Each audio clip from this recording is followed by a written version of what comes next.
집사람하고 저는 이제 제가 6년 전에 조기은퇴하고 뭐 너무 잘 지내고 건강도 잘 회복하고 그랬다가 이제 금년에 이제 한동대학 가서 교목실 일을 하면서 인생에 완전히 새로운 경험을 하고 있습니다. 제일 두려웠던 게 오라 그럴 때 내가 못 간다 그러고 이제 제일 두려워했던 게 내가 이 나이에 애들하고 소통이 되겠나. 이사장이 총장도 한번 안 만나보고 거절할 거냐 그래서 그럼 내가 만나보고 그럼 막 그랬더니 그 다음날 여기가 쫓아 올라온 거예요. 포항에서 사모님하고 두 분이 한 3시간 반을 여기 앉아서 얘기를 했어요. 나도 기독교 학교를 한 20년 해봤으니까 학교에 대한 이제 뭐 생각은 있는데 감사하게도 이분이 학교에 대한 한동대학과 기독교 학교에 대한 아이덴티티가 너무 분명해요. 한동대학의 필요성은 기독교적인 가치관에 있다. 이것 때문에 이 학교는 존재할 필요가 없는 학교다. 네. 세상에 그 얘기를 너무 분명하게 내가 만났을 때도 그러더니 뭐 그 이후에도 변함없이 그러고도 내가 이제 총장이 아무리 좋은 분이라도 내가 가서 애들하고 설교하고 뭐 하는 건 또 다른 문제니까 그래서 그 다음날 새벽기도 가서 이렇게 앉아서 이거 이사장하고 총장한테 뭐라고 이제 모양 있게 거절을 해야 되나. 새벽기도 우리 김 박사 새벽기도 인도하고 이제 개인기도 시간에 앉아 있는데 갑자기 마음에 너 33살 때 처음 담임 목사로 나갈 때 너 뭐 알고 시작했냐 이런 질문이 탁 떠오르는 거예요. 이건 내가 한 번도 생각해 본 적이 없는 질문이에요. 하나님이 내 마음에 주는 질문이야. 그래서 질문을 딱 던는 순간에 입으로 내가 하나님 죄송합니다. 제가 지금 생각하는 순서가 틀린 것 같습니다. 이게 하나님의 부르심인지 아닌지를 먼저 생각해야 되는데 나는 그동안에 좀 경험이 있다고 내가 잘할 수 있나 없나 내가 경험해보지 못한 거니까 이건 내가 하기 어렵다. 한 일주일을 내가 그러고 있었거든. 근데 그날 그 질문이 너무 명확했어요. 그런데 그렇게 기도하고 다시 생각해 보니까 하나님의 부르심이 맞다는 생각이 바로 탁 들어오는 거예요. 왜냐하면 한 2년 전부터 내가 기도를 했어요.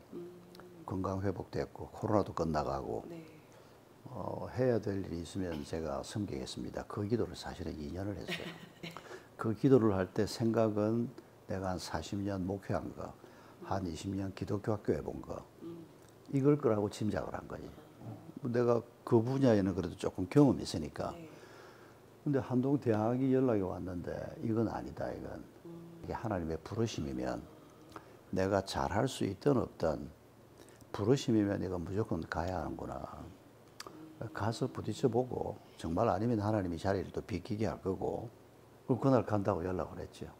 이 목사님 이거 하나님 부르심인 것 같습니다. 총장님 이거 하나님 나를 부르시는 것 같습니다. 요 얘기를 간단하게 내가 이제 카톡에다 쓰고 그랬더니 그날로 발령을 내버렸어요. 그래서 6월 1일부터 이제 출근을 하기 시작했는데 뭐 목사님 차츰차츰 알아서 하시면 됩니다. 그러면서 이제 교무회에 들어와라. 매주 화요일 아침 10시에 총장이 주재하는 거기 한 서너 달 앉아있어 보니까 대학이 이렇게 돌아가는구나. 어떤 문제가 있구나. 어떤 과제가 있구나. 이제 한 학기가 지나니까 이제 좀 보이기 시작하고 뭘 기도해야 될지도 모르고 간 거죠. 그리고 이제 학생들 상황 파악도 좀 되고 어떤 약점이 있고 어떤 과제가 있고 30년 동안 지금 딱 30년째거든. 학교 어떤 과정을 밟아왔는지도 이제 좀 알게 되고 학교 역사도 좀 읽어보고 그리고 이제 한 가지 이제 첫 미션 받은 게 이제 체포를 다른 사람한테 맡기지 말아달라. 8주 동안 이제 계속 했는데 처음 설교한 날 입학식 하는데 830명의 1학년들만 내려 딱 앉혀놓고 설교를 하는데 뒤에는 이제 교수진들이 전부 그 자기들 박사 가운 입고 앉아 있고 얘들이 19살짜리들이에요. 1학년들. 야, 얘들이 내가 설교를 하면 이게 소통이 될까? 그게 너무 두렵더라고. 아무리 한국말이라도. 근데 참 감사한 건 딱 단에 써서 설교를 시작하는 데만 싹 다 잊어버렸어요. 그냥 막 열심히 그것도 20분만 하라는 거야. 짧게 하는 게 얼마나 힘든데 한 3, 40분 시간을 주면 좀 느긋하게 할 수 있는데 이게 이제 순서가 많으니까 이제 설교를 20분 그건 또 안 지키면 안 되니까. 아, 참 감사하게도 그 두려움이 그냥 첫 설교에서 없어져 버렸어요. 입학식 날 설교를 했는데 그 한 며칠 후에 처음 입학한 남자아이 하나가 목사님 만나주세요 연락이 온 거야. 나 그게 제일 감격이었어요. 28살짜리 1학년 남자아이가. 팔수생이지. 다른 대학을 다니다가 이제 그만두고 이제 이쪽으로 오는데, 아유, 그리고 감사하게도 계속 애들이 연락이 와요. 20살짜리 둘이 다 결혼하겠다고 와서 앉아있어. 아주 진지하게. 이렇게 해서 기도했고, 이렇게 응답받았고, 뭐 더 미룰 것 없이 뭐 결혼하고 싶다. 형제 부모님은 오케이 했다. 자기 엄마 아빠는 반대하고 있다. 목사님은 어떻게 생각하시냐. 애들이 너무너무 착하게 생긴 애들이 아주 진지하게.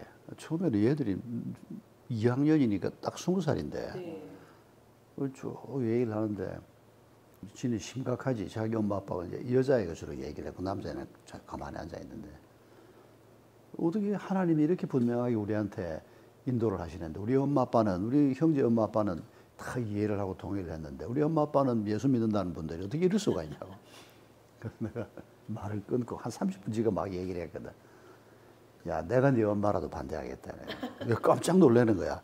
내가 자기들 말을 충분히 동의하고 있는 걸로 생각을 하고 동의는 했지 물론. 뭐 걔들이 뭐 인도함 받는 게 뭐 잘못이라고 생각하진 않았는데. 그래서 목사님 왜 그래 생각하냐? 야, 내가 네 엄마 아빠라도 너 20살인데 너 지금 학교 다녀야 되고 너희들 목표가 있고 결혼 한 몇 년 후에도 되고 그리고 정말 너를 믿지만은 나도 지금까지 살면서 이거 하나님의 인도하심이다라고 했는데 아닌 거 참 많더라. 근데 사랑하는 딸이 인생에 이런 중요한 문제를 20살에 결정을 하려고 하는데 조금 더 기도해보자. 어느 부모가 안 그러겠냐. 그러니까 뭐 이런 얘기 저런 얘기 한참 하고 1시간 딱 지나서 아 목사님 좀 우리 부모가 이해가 된다고 목사님 말씀 들으니까 그러면서 서둘지 말고 좀 한 걸음 한 걸음 가보겠다고. 굉장히 인상적인 아이들이었어요. 아니 뭐 매일 그런 애를 이제 만나니까 같이 밥도 먹고 뭐 이제 친해지고 교목실 차도 하나 구해가지고 이제 학교 안에 밥이 좀 맛이 없거든. 거기도 10,000원짜리 비빔밥인데 우리 한 10분만 나가면 13,000원짜리 비빔밥이 막 비교가 안 돼요. 비교가. 그런 식당들을 알고 나니까 야 우리 곤지곤지 가자. 그러면 애들도 이제 2학년, 3학년 애들은 다 알아요. 학교 밥은 급할 때 먹긴 먹는데 값도 싸고. 거기는 이제 10,000원이지만은 이제 다른 데는 5,000원 받고 아침에는 1,000원 받거든요. 총장밥이라고 그래서. 그래서 아이들이 이제 학교 안에서 먹긴 먹는데 외식하는 걸 좋아하지. 그러니까 총장님이 저를 대하는 걸 어떻게 대하는가 하니까 제가 채플 설교를 딱 마치고 이래 내려오면 맨 앞자리에 앉아 있다가 그럼 학생이 고예배실에만 한 1,200명이 앉아 있어. 옆에 별관에도 한 몇백 명 앉아 있고 이분이 90도로 저한테 절을 합니다. 야, 총장님 그러지 말라고. 학교에서 제일 어른이신데 연세도 뭐 적은 분이 아니고 그 교회에서 아주 겸손한 장로님이 담임 목사 대하듯이 그 이상으로 대합니다.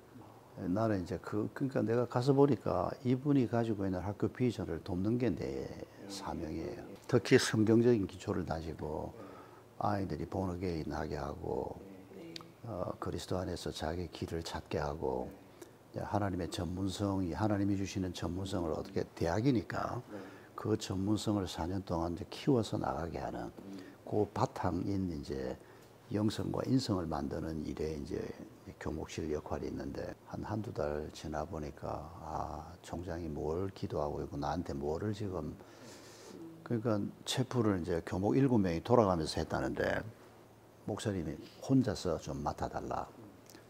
그래서 무언가 이제 좀 이렇게 흐름이 생길 것 같다는 거죠. 가장 기본적인 설교를 해야 되겠다 싶어서 예수 그리스도 우리가 변화될 하나님의 형상입니다.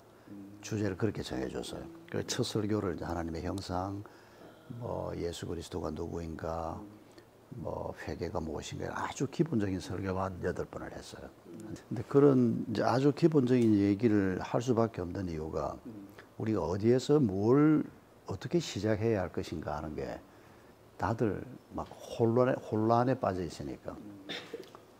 그래서 믿는다는 게 뭐냐 도대체. 믿음으로 산다는 게 뭐냐. 회개라는 게 도대체 뭐냐. 이런 얘기부터 시작을 한 거죠. 그래서 그걸 제가 제 스스로 평가하는 게 쉽지도 않거니와 또 그게 별로 중요하지 않다고 생각하게 된 게 아까 말씀드린 것처럼 내가 잘할 수 있는 일을 하겠다고 생각하고 있는데 하나님이 그거 상관없다고 그러네요. 전혀 경험 없는 곳으로 몰아 넣으셨는데 그거 겪고 나니까 뭐 내가 이전에 뭘 경험을 했고 뭘 잘했던 가 하는 게 막 완전히 빛이 발해져 버렸어요. 내 머릿속에도 없어져 버렸습니다. 내가 개척교회 전문가다. 내가 그렇게 말한 적은 없는데 이제 주변에서 이제 뭐 평생을 개척만 하고 살았으니까 교회 개척 나오면 뭐 총신대학에서도 내가 은퇴하기 전에는 무슨 세미나를 하는데 날 보고 와서 뭐 강의를 하라고. 근데 지금 이제 이 한동대학 건 이후로는 아 이거 아니구나 이거. 그 옛날에 개척했던 건 지금은 또 별로 의미가 없어요. 세상이 달라져 있고 사람이 달라져 있고 전략도 달라져야 되고 그래서 요새는 하나님이 부르시면 가고 그때부터 새로 배우기 시작하면 되고 그런 마음을 내가 갖게 될 줄 몰랐어요. 저희도 늘 잘하는 거 전문적인 거, 잘못하는 거 이렇게 역할분담 이런 거에 많이 그렇지. 그걸 또 사실 무시할 수는 없는데 뭐 그런 어느 정도의 전문성들은 가지고 있고 그걸 개발을 해야 되니까. 근데 이제 그보다는 하나님의 부르심이 먼저구나 하는 생각을 이번에 뼈저리게 하게 된 거죠. 사실 그게 뭐 목회할 때도 여전히 중요한 이슈긴 했는데 그래도 이제 저도 지금은 전에는 학교에 있어도 내가 교사로 있었던 게 아니고 뒤에 있었으니까 학생들하고 직접 접촉은 뭐 설교 한 달에 한 번 하는 거 말고는 없었으니까 고민을 별로 안 했는데 이제 한동에 가서 지금 이제 이 고민을 새삼스럽게 이제 나도 이제 교사 입장에서 하게 되는 거죠. 이 뭐가 가장 중요한 건가?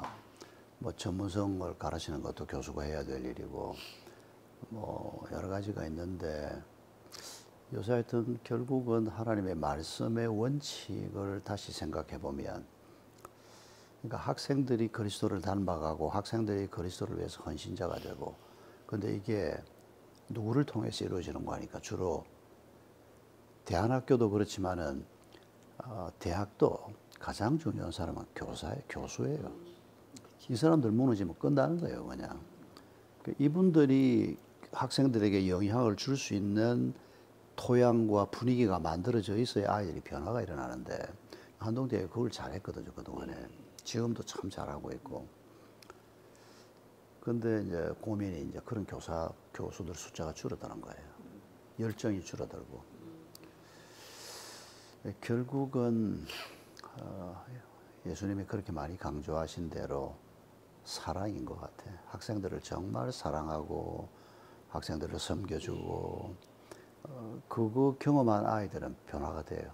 애들을 내가 면담을 해보면 안 믿던 애가 학교의 리더십까지 그러니까 선교 축제 디렉터가 될 정도로 한 3년 만에 안 믿던 애가 변화가 된 애가 이제 선교 축제 준비하면서 나오고 뭐 5번 6번 만나서 뭐 이런저런 얘기를 하는데 걔가 전형적으로 그랬고 주변 사람들 교수님을 비롯해서 선배들 이분들을 보면서 아, 하나님이 살아계시다.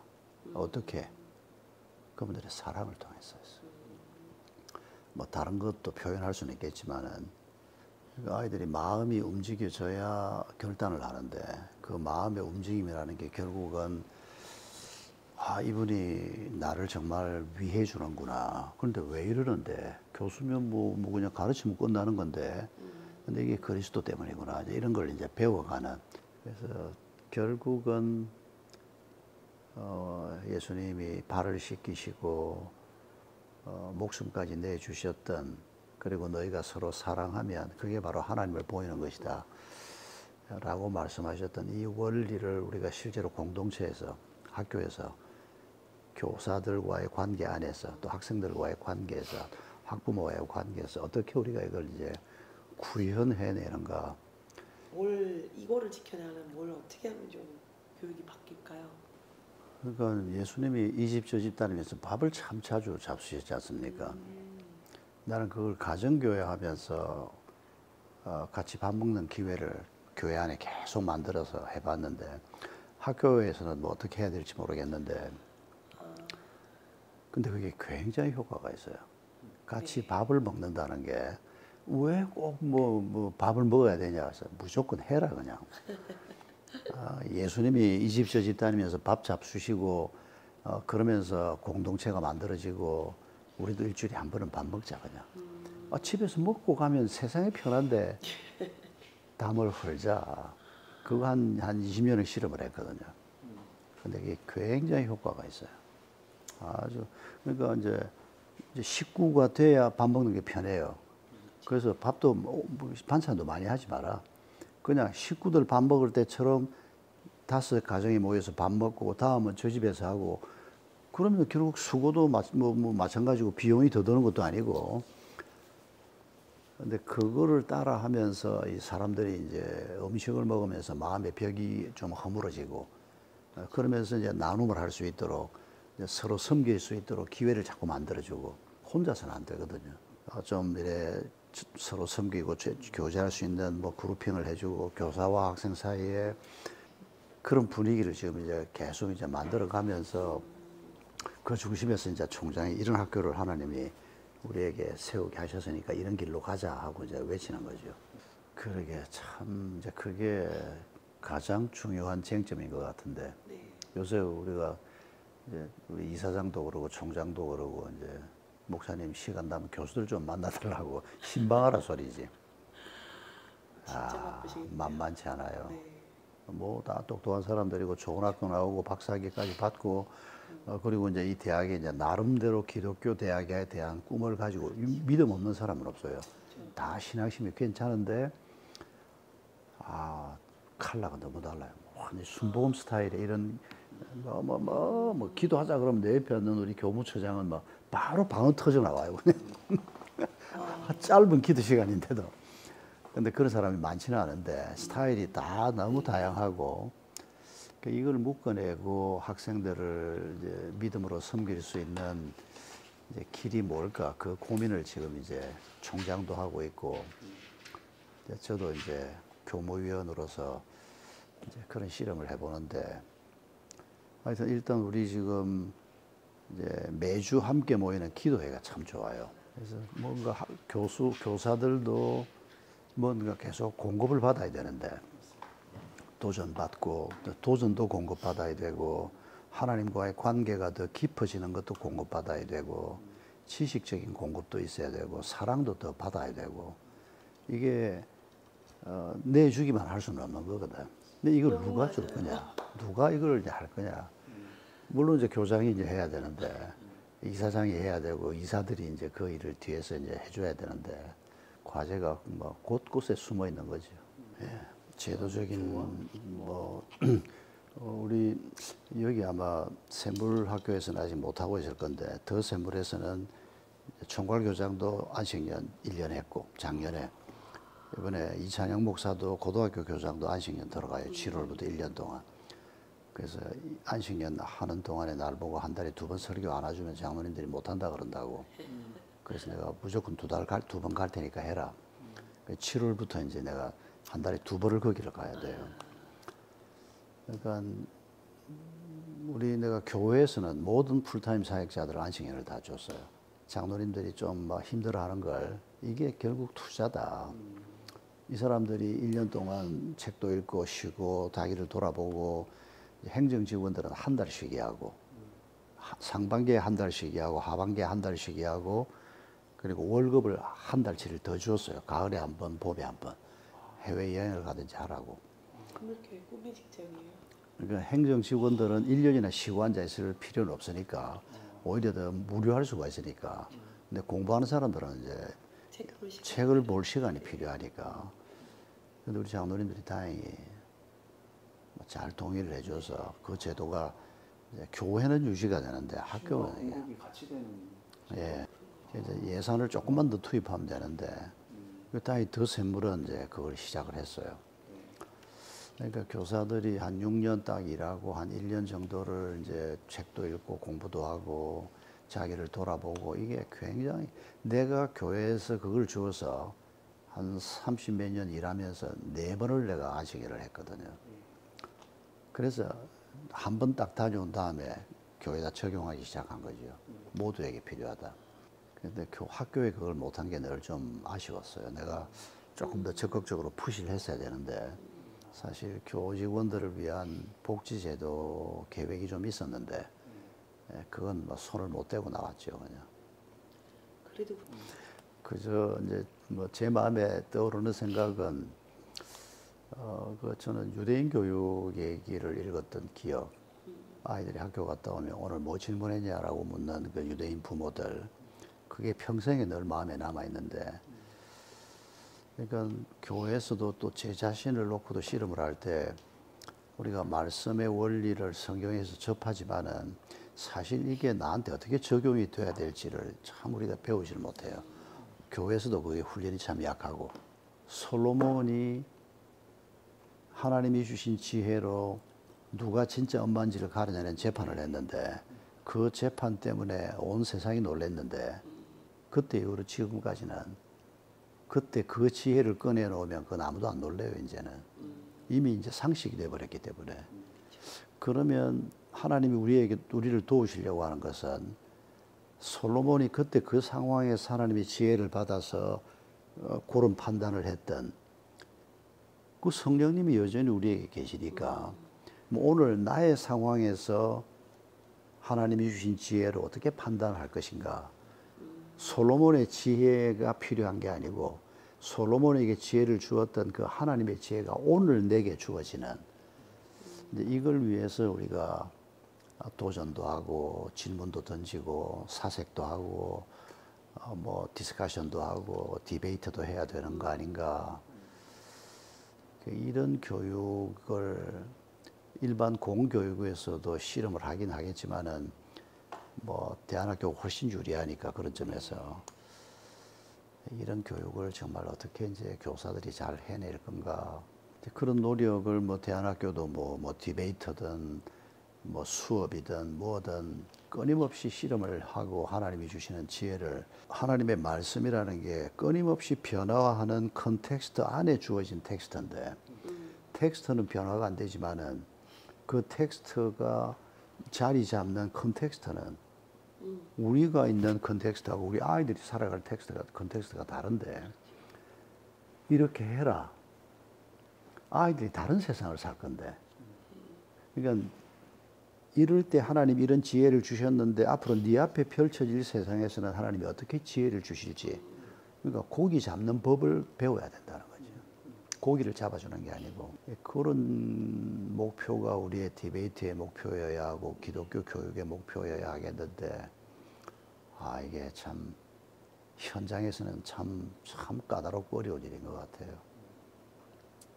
그래도 뭐 그거 하라고 하나님이 불러놨으니까 제가 요즘 새삼스럽게 이제 저도 이제 뭐 대안학교는 아니지만 기독교 학교에 이제 교사 입장에서 요새 이제 제 자신을 새롭게 지금 그 아이덴티파이 하고 있는데 하나님이 우리를 쓰신다는 게 너무 감사해요.